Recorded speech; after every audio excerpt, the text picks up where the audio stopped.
esse nosso painel. Bom, sem mais delongas, o presidente do painel, desembargador Alexandre, por favor, faça as honras da casa nesse momento. A palavra é sua. Muito obrigado. É uma alegria estar aqui com vocês nesse evento que trata da arbitragem no esporte. Eu cumprimento, então, aqui os meus colegas de palco, o palanque, e eu peço licença, além de lhe dar os parabéns para a desembargadora Ana Paula, estávamos conversando, ela é colega de classe da minha esposa também. Só não falo há quanto tempo, né, desembargadora? Isso a gente não pode falar. É motivo de grande alegria estar aqui, cumprimento Pedro, Reinaldo, para falar então sobre as perspectivas para a arbitragem nas questões trabalhistas do esporte. Muito bem, antes de passar a palavra a vocês, alguém pode estar perguntando o que um desembargador do Tribunal de Justiça de São Paulo está fazendo num evento de arbitragem trabalhista esportivo. Primeiro, estou aqui representando o desembargador Ricardo Anaf, presidente do Tribunal de Justiça do Estado de São Paulo.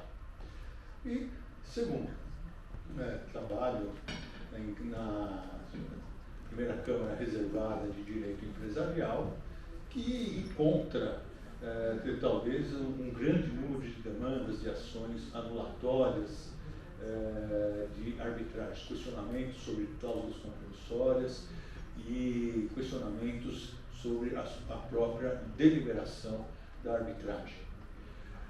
Coloco uma questão que gerou uma certa...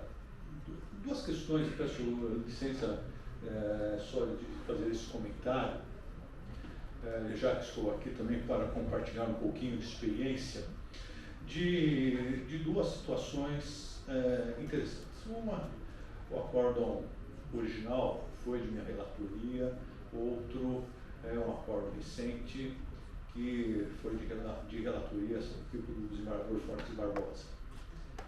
O de minha relatoria, nós anulamos ou autorizamos, desembargador, a utilização da jurisdição estatal, apesar da existência da cláusula compromissória, por uma questão que a doutrina chama de impecuniosidade, ou seja, o cidadão contratou com uma franquia e não deu certo, e no contrato de franquia havia essa previsão da arbitragem.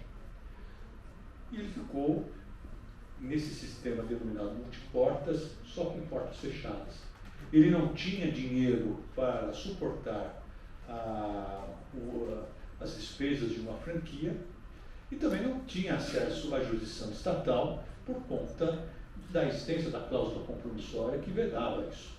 Então, nós acabamos entendendo que, diante dessa peculiar situação, havia que se admitir a jurisdição estatal, afastando, portanto, a hipótese de extinção do processo. Um outro caso que foi interessante, que esse eu não participei da turma julgadora, diz respeito a um fato, era uma dissolução de sociedade, e que a pessoa,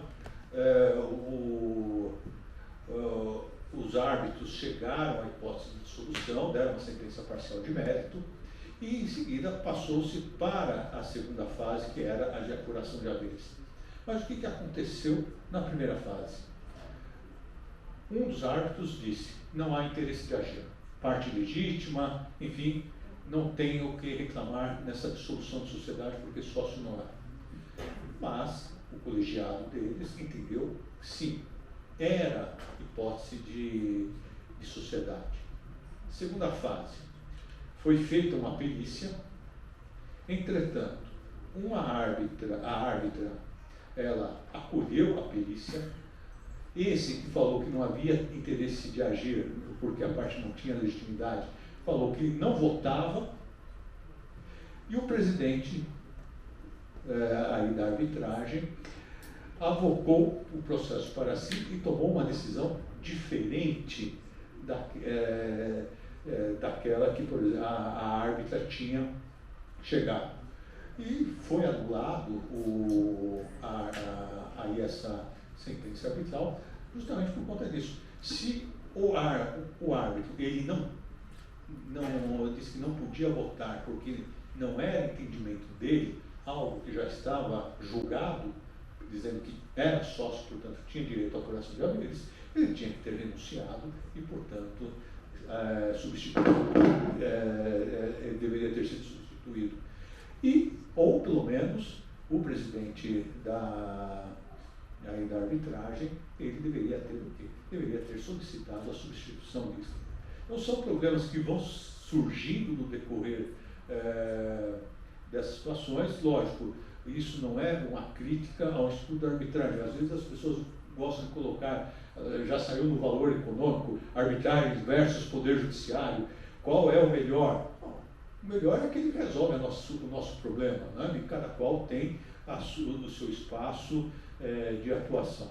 Mas isso eu coloco só para verificar e demonstrar como é importante o estudo da questão. E esses eventos, como o de hoje, algo focado na arbitragem, para irmos vendo o que acontece e desenvolvendo ideias e conhecendo soluções novas.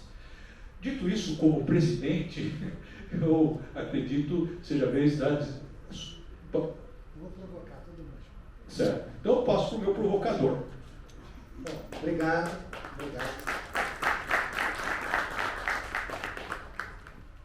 Também esperando, para começar o painel, a desembargadora Cristina Santini estava dizendo para nós que o Poder Judiciário hoje tem 70 milhões de processos. 70 milhões de processos. Um volume enorme. E a arbitragem, na linha da sua primeira contribuição para esse painel, tem o potencial de ajudar na administração desse estoque de conflitos. E São Paulo, talvez por ser o estado com o maior número de desembargadores, né, a gente estava aprendendo isso ali na espera do nosso painel, também deve ser o estado com o maior número de casos, o maior número de processos.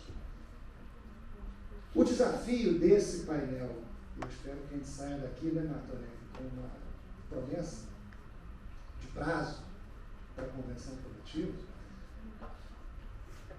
tem na desembargadora Ana Paula um farol que pode apontar soluções para melhorar a prestação jurisdicional dos trabalhadores do futebol paulista. O Poder Judiciário do Trabalho com o futebol em São Paulo tem uma história muito exitosa da mediação durante a pandemia, enfim.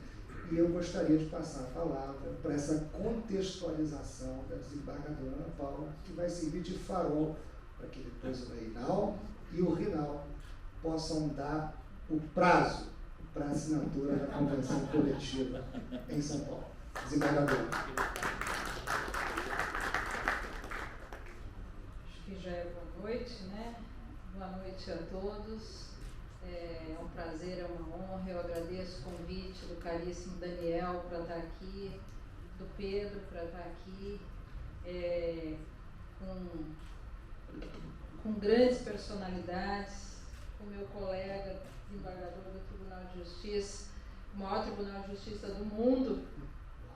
E nós somos mégalos em São Paulo, né? E com dois expoentes do esporte, do futebol paulista, e que eu não canso de me dizer, e nisso eu sou bairrista mesmo, que é um futebol que são federação, sindicatos dos clubes, dos atletas, perdão, que trabalham em prol do futebol, em prol do atleta, em prol do bom entretenimento, e, acima de tudo, do esporte. E dito isso, e até pelo adiantado da hora, eu agradeço muito os parabéns. Realmente eu acabei de receber essa notícia e fiquei muito emocionada, muito alegre com a notícia do meu filho ter passado no bar. E eu ia fazer uma contextualização até um pouco maior, mas eu vou ser bem mais sintética para já, quem sabe, falarmos, né? O Pedro está tão ansioso, já passamos e sabemos do tal prazo. Mas rapidamente falando um pouco, desembargador, sobre a arbitragem e a justiça do trabalho. A arbitragem sempre, e o direito trabalhista sempre teve aquela discussão. Por quê? Veio a lei da arbitragem e são direitos patrimoniais disponíveis, o que está na lei da arbitragem no artigo 1º. E os direitos trabalhistas são direitos indisponíveis, então não cabe arbitragem. Sendo bastante sintética, veio em 2005 a Alta Corte Trabalhista, o Tribunal Superior do Trabalho, estabelece: não cabe arbitragem em dissídios individuais trabalhistas, apenas o que diz a Constituição no caso de questões coletivas. E assim foi. Então, os processos trabalhistas, as questões ligadas ao esporte, sempre desaguaram na Justiça do Trabalho. A partir de 2017, nós tínhamos o artigo da Lei Pelé, o famoso 90C, que falava da possibilidade da arbitragem desde que tivéssemos uma norma coletiva, um acordo ou convenção coletiva. E aí que eu acho que está o ponto fulcral. Porque veio a famosa reforma trabalhista em 2017 e introduziu o artigo 507A, que estabeleceu que é possível, desde que haja a famosa cláusula compromissória, a possibilidade de uma questão individual ser resolvida por arbitragem, desde que a pessoa, o atleta, o esportista, o empregado ganhe o dobro do teto da benefício da Previdência, que hoje é em torno de R$15 mil. Daí, muito se animou a ver a possibilidade da arbitragem ser possível em relações trabalhistas. No entanto, continuava tendo o impasse do 90C. E a Justiça do Trabalho, a maioria das decisões trabalhistas são no sentido de, como há uma lei específica, especial, vale a lei de introdução do Código Civil, em que vale a lei especial e não a lei genérica, ou seja, continuava havendo a dificuldade da implementação do 507A. Tanto é que nós temos uma decisão recente, eu anotei aqui, essa decisão do Tribunal Superior do Trabalho, do ano passado, de um dos ministros da primeira turma do TST, de novembro de 2022, em que ele decide a antinomia entre o artigo 90C da Lei Pelé e o artigo 507A da CLT. Deve ser solucionada mediante exatamente o princípio da especialidade.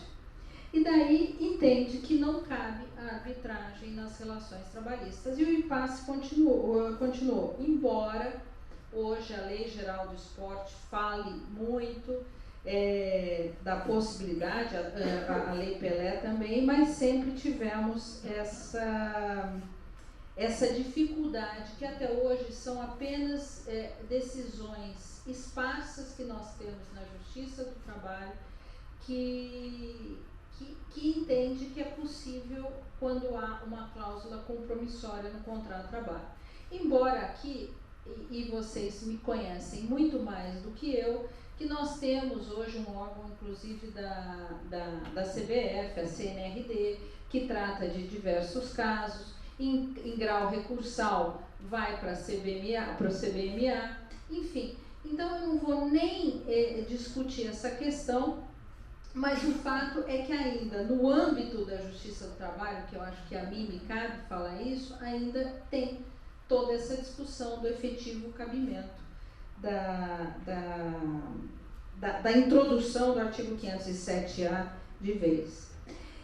E aqui para finalizar, pelo menos a minha primeira parte dessa exposição, eu destaco e enalteço a negociação que tem ocorrido no âmbito aqui do Estado de São Paulo, entre Sindicato dos Atletas, entre clubes, Federação Paulista, clube, para assinar, quem sabe, e daí o prazo nós vamos ver depois, né, Pedro? Você vê que eu estou levantando a bola, nós não combinamos, mas eu estou levantando a bola. Assinar a primeira convenção coletiva de trabalho no âmbito dos atletas e clubes que jogam na Série A1 do Paulista. Pelo que eu escuto, parece que está tudo bem encaminhado. Quanto à questão, mas vocês podem estar perguntando, mas nós estamos falando de arbitragem, de cláusula compromissória arbitral, e agora você vem trazendo uma convenção coletiva. Só para relembrar que hoje nós temos ainda o artigo 90C da Lei Pelé, que permite a solução por meio de arbitragem, desde que haja previsão de cláusula em norma coletiva de trabalho. Então, talvez aqui nós possamos, seja um primeiro caso em havendo a solução, se isso eu já não sei se vai ocorrer, daí depende dos interlocutores, se nós tivermos nessa norma coletiva uma cláusula arbitral. Me parece, por tudo que eu tenho conhecimento, me parece que tem várias câmaras se apresentando como possibilidade de ser a Câmara Arbitral a ser escolhida pelas partes, e é algo que nós passaríamos com uma norma coletiva dessa, não ter mais a discussão se cabe ou se não cabe, o princípio da especialidade, se o artigo 90C da Lei Pelé, que não foi revogada pela Lei Geral do Esporte, ainda vale, ainda que tenha uma lei nova, que é o 507A, que é da Lei Trabalhista, que é de 2017, que prevê a possibilidade de arbitragem desde que a parte ganhe algo em torno de R$15 mil. Enfim, então toda essa discussão jurídica cairia por terra com a inclusão de uma cláusula arbitral na norma coletiva. Então eu teria muito ainda a falar, desembargadora, a discutir, mas eu penso que eu tenho minha opinião pessoal, entendo que hoje é possível, com o 507A nós já teríamos condições de tratar não só na Justiça do Trabalho, mas em havendo a cláusula compromissória também por meio de arbitragem. Mas eu trago aqui a cereja do bolo do Estado de São Paulo, essa possibilidade de resolver ainda mais a questão com a assinatura da primeira convenção coletiva entre atletas e clubes. Então eram essas as minhas primeiras observações. Muito obrigada.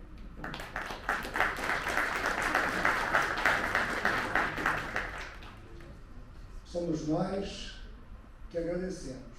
Correspondeu 100% às expectativas, indicando o caminho. Ficou muito claro.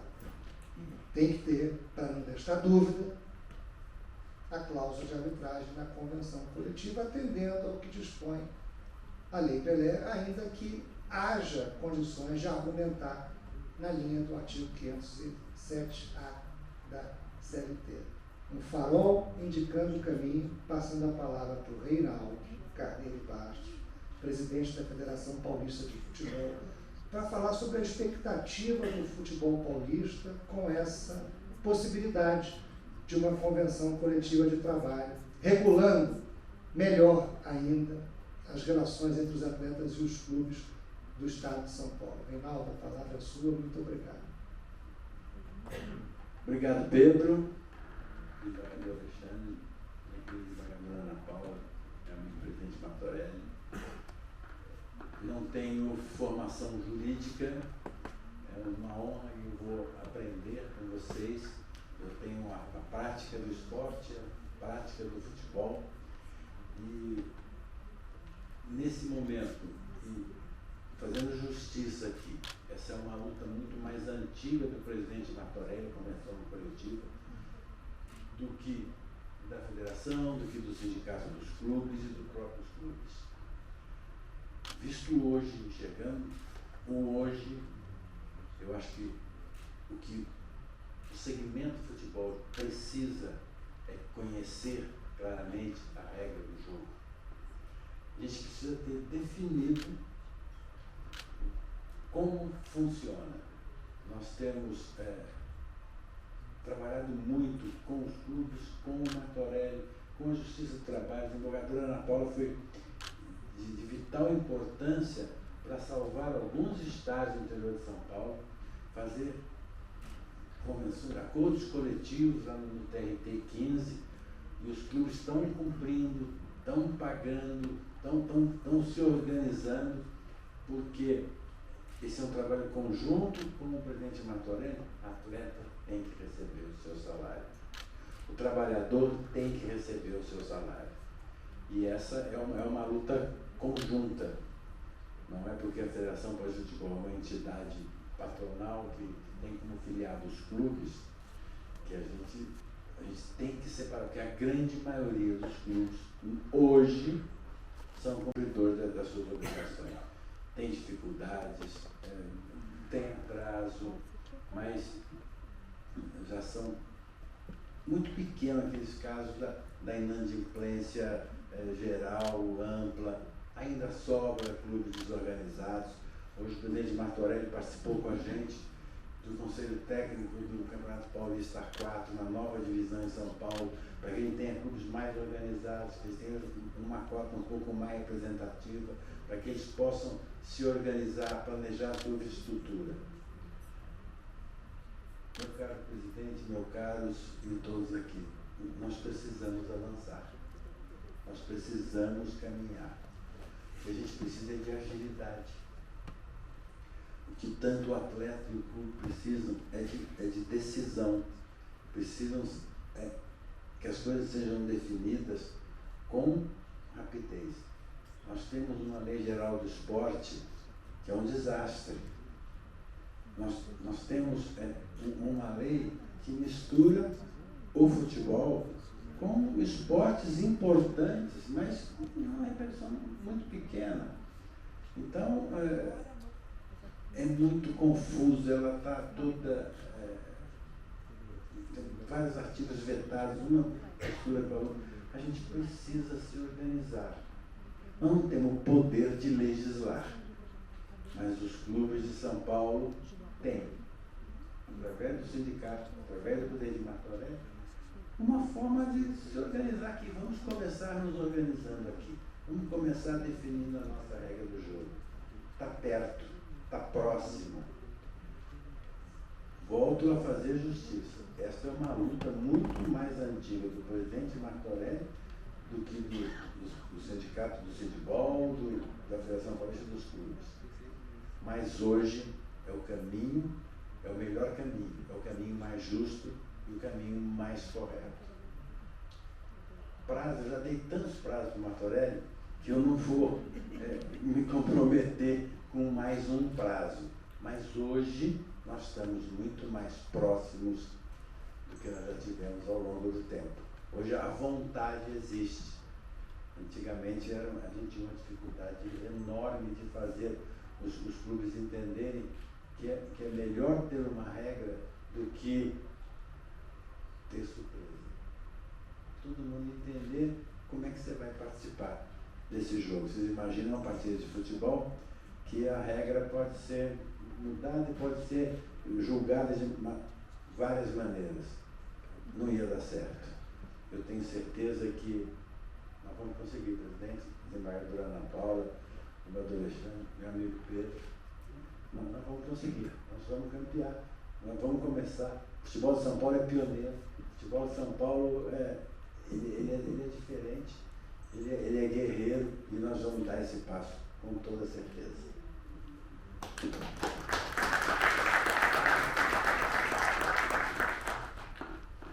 Posso eu provocar? E com ou não cláusula arbitral? Vamos lá, Martorelli, a palavra é sua. Ótima noite. Queria agradecer o convite, CBMA, uma honra, um prazer dividir o painel desembargador Alexandre, desembargador Ana Paula, presidente Reinaldo, uma honra, um prazer. Preciso fazer alguns registros aqui da minha equipe, Dr. Guilherme Martorelli, que muito me honra, nosso coordenador, Fábio Janelli, Alexandre Montrimas, Anaílis Icarelli deve estar por aí. E um registro, eu sou membro da Câmara Nacional de Resolução de Disputas.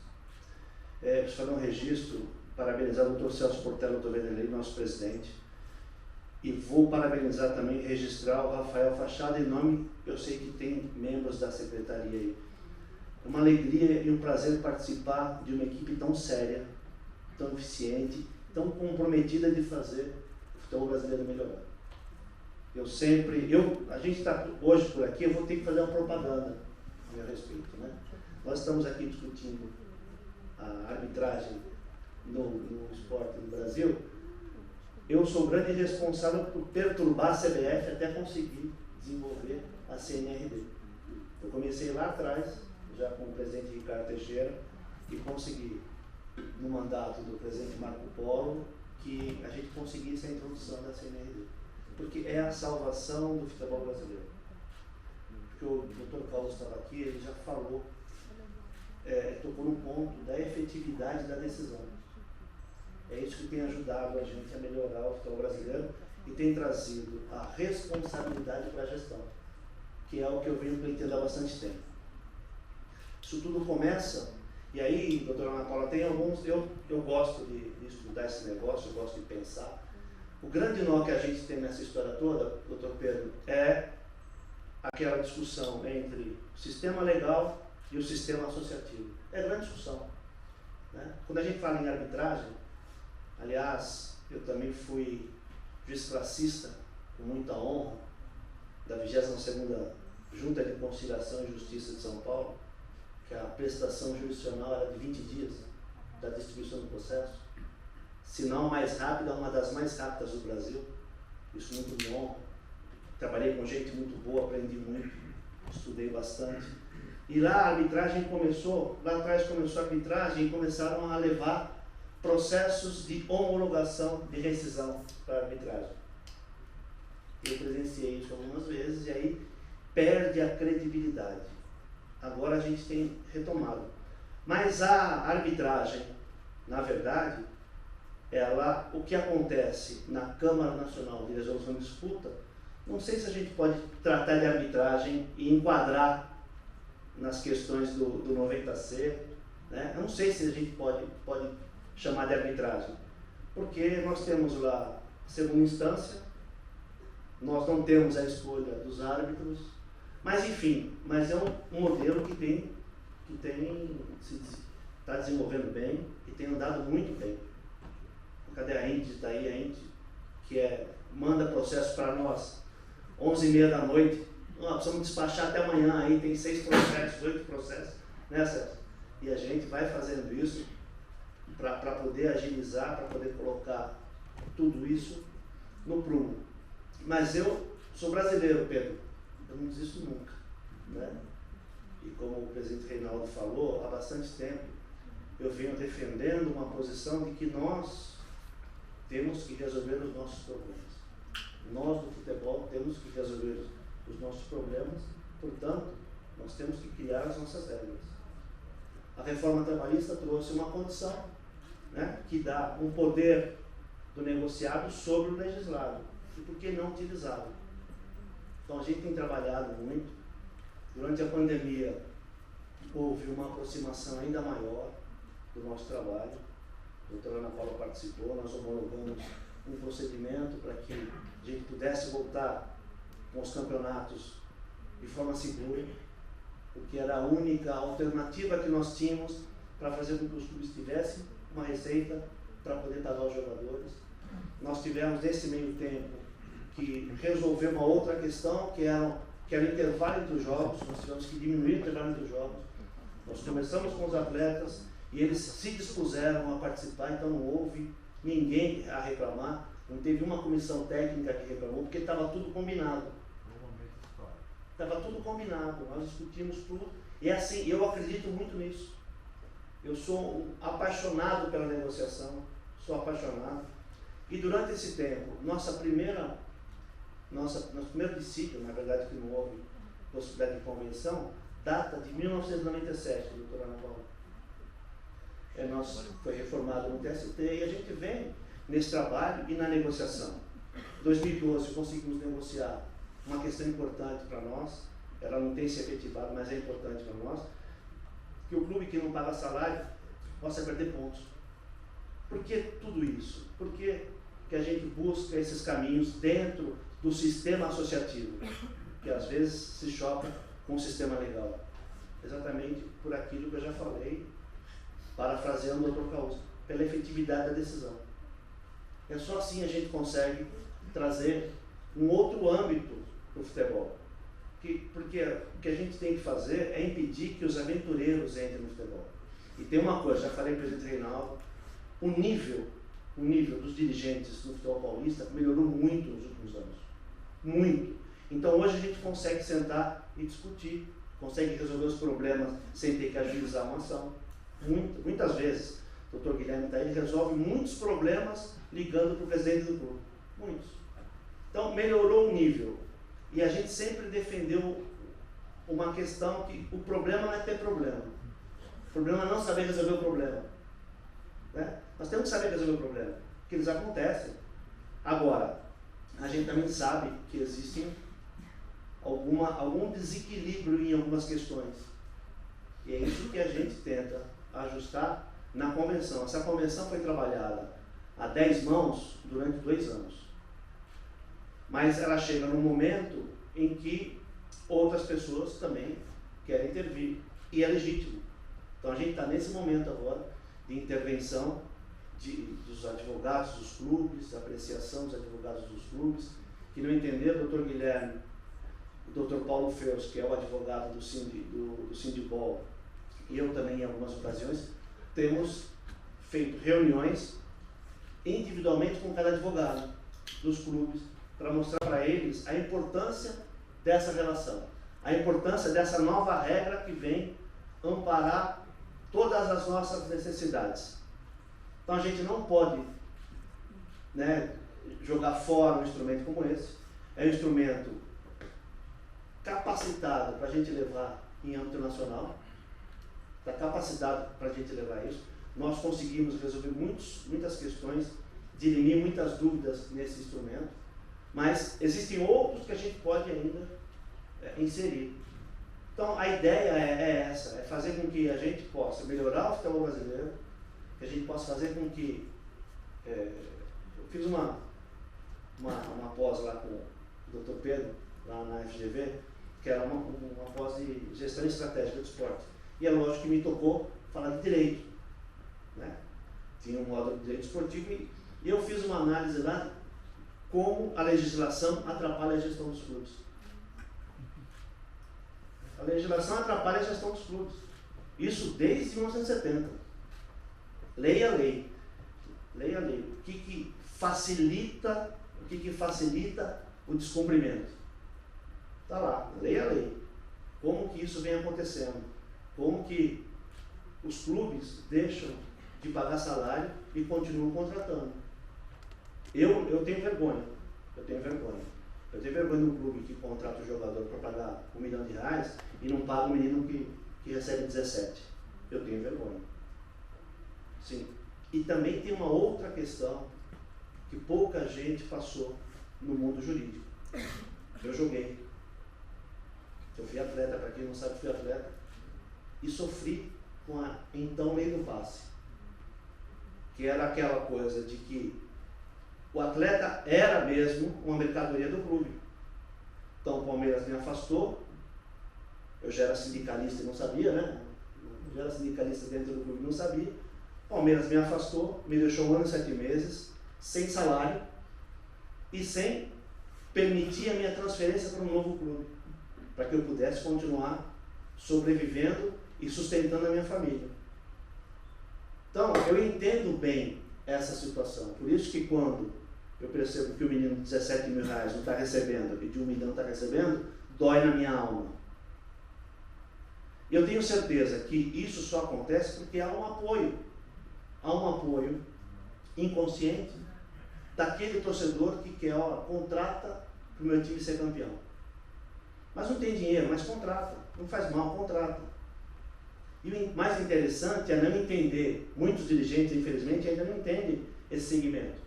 Porque é um segmento que começam 16, só um vai ser campeão.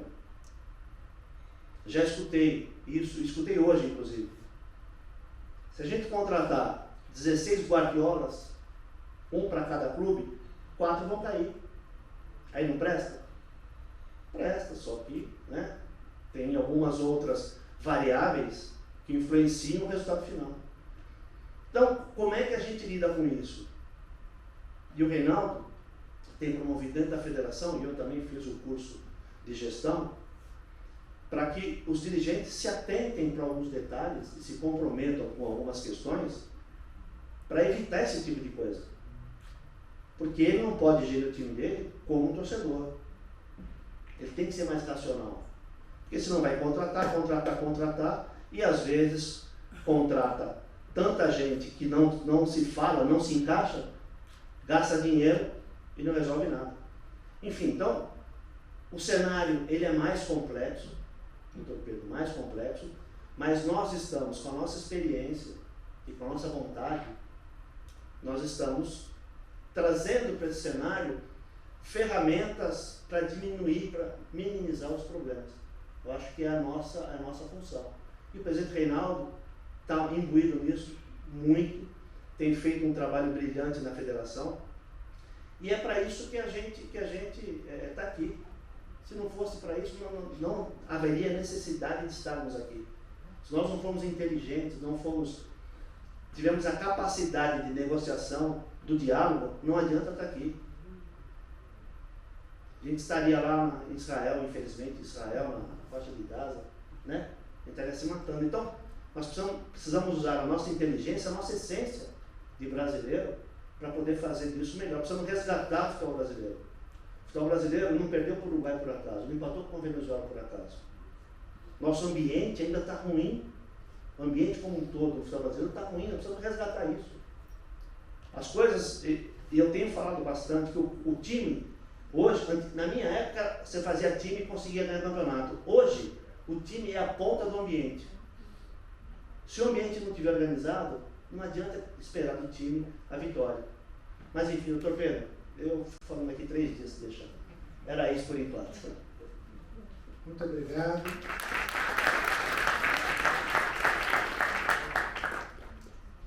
Martorelli tocou em alguns pontos muito interessantes. Quando ele diz que a lei muitas vezes atrapalha, me lembra dos alemães que dizem que se nós soubéssemos como as salsichas e as leis são feitas, né, não consumíamos nenhuma delas. E muitas vezes, porque as pessoas que vão aplicar, que vão viver aquela legislação, não estão na mesa para pensar aquela legislação, o que é a antítese da convenção coletiva, onde as partes que vão aplicar aquele regulamento estão negociando elas mesmas a sua aplicação, o que é uma evolução enorme em relação ao processo legislativo que muitas vezes leva ao que o presidente Reinaldo falou da Lei Geral do Esporte, que foi concebida por uma comissão de juristas no Senado Federal, ficou tramitando por anos, sendo remendada, né, modificada por várias ideias brilhantes, de parlamentares brilhantes, trazendo interesses brilhantes,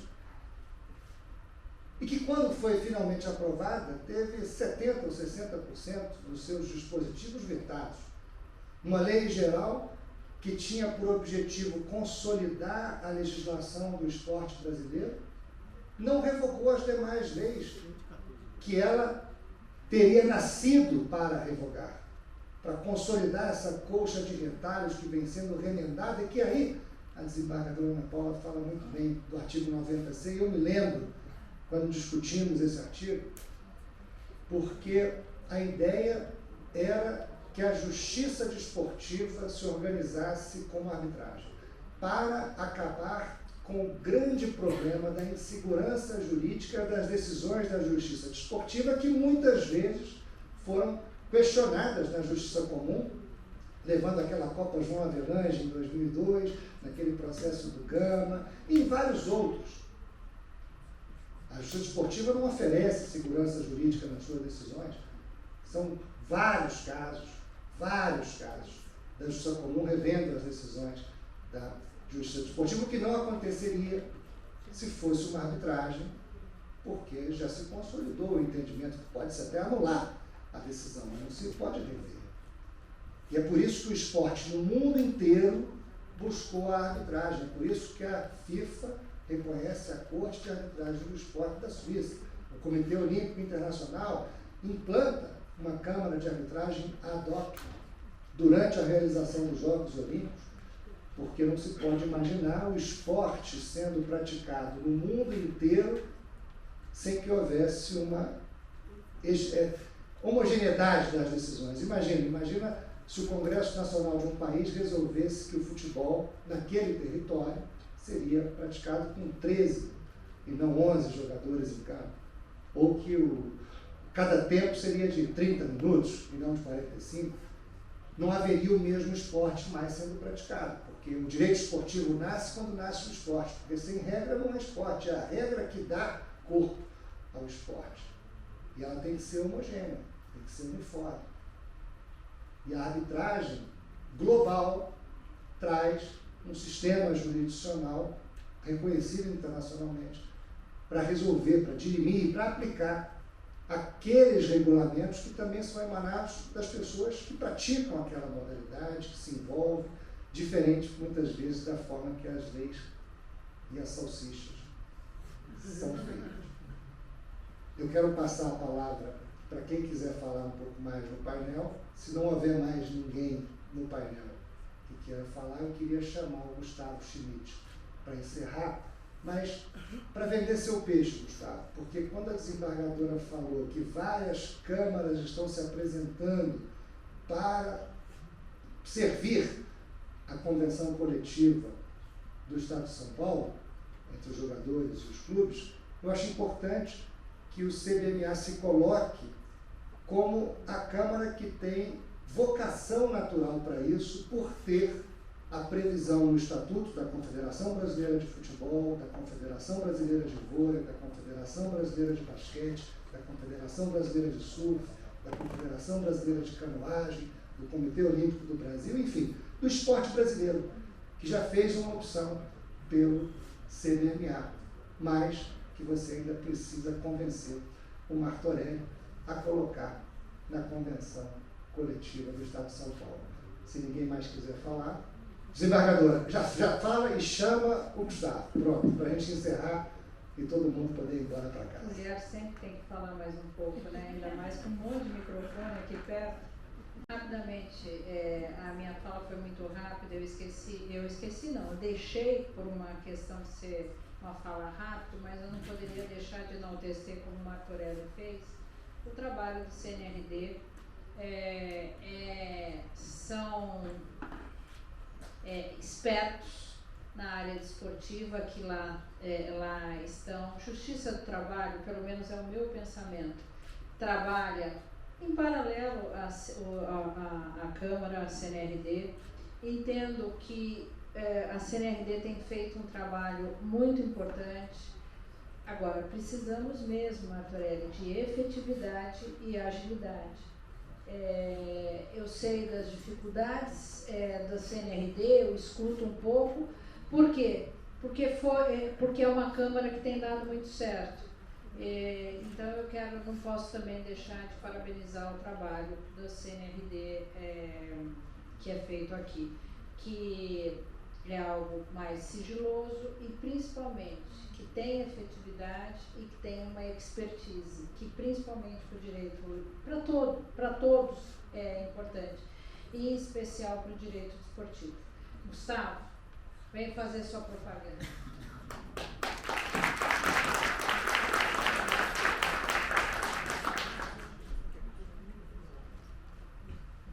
Desembargador Alexandre Lazzarini, satisfação muito grande tê-lo aqui no nosso evento, uma felicidade. Desembargadora Ana Paula Lockman, também uma alegria, como é a primeira vez que estamos juntos, como convidar o desembargador Alexandre Lazzarini para ir para o Rio de Janeiro, naquele evento lá no Museu da Manhã, naquele espaço tão privilegiado. Dr. Montanelli, prazer muito grande, Pedro querido, meu irmão. Hoje eu fico até constrangido de falar bem do CBMA, porque as pessoas passaram o dia todo falando bem do CBMA aqui, então parece uma coisa meio excessiva, assim. A gente tem que, na vida, tem que ter um pouco de vergonha em determinadas oportunidades. Mas o que eu proponho aqui, Pedro, é da gente se aproximar, conversar um pouco mais, poder apresentar o trabalho magnífico que é feito no CBMA, um trabalho que a gente começou, e isso foi dito no início do dia, né, Vitor? Tem hoje em torno de 7 anos, e que o dia de hoje foi um dia como um todo especial, porque eu tive uma percepção que eu já vinha percebendo isso há algum tempo, de que toda a comunidade do direito esportivo hoje abraçou o CBMA. Existe uma sensação de pertencimento. Os advogados, a CNRD na pessoa do Celso, enfim, tem a percepção de que o CBMA é parte dessa estrutura, porque existe um diálogo muito franco, muito saudável, que tem sido promovido nos últimos tempos. Então, a minha proposta aqui é da gente se aproximar, da gente conversar, a gente, de repente, em breve começa a namorar e, na sequência, quem sabe, casar. Tá bom? Um abraço muito grande a todos vocês. Muito, muito obrigado por disponibilizarem o tempo e os conhecimentos. Ao meu amigo Pedro Trengrause, é uma satisfação muito grande. O Pedro é um entusiasta da história do CBMA e esse entusiasmo todo não tem nada a ver com a amizade, mas tem efetivamente a ver com o trabalho que vem sendo desenvolvido. Assim como é o caso do Celso, do Vitor, de todos esses ilustríssimos advogados, juristas, profissionais do direito esportivo, profissionais do esporte que abraçaram a nossa causa. Então, um abraço a todos. Enfim, acho que está na hora da gente poder descansar um pouquinho. Tudo de bom para todo mundo.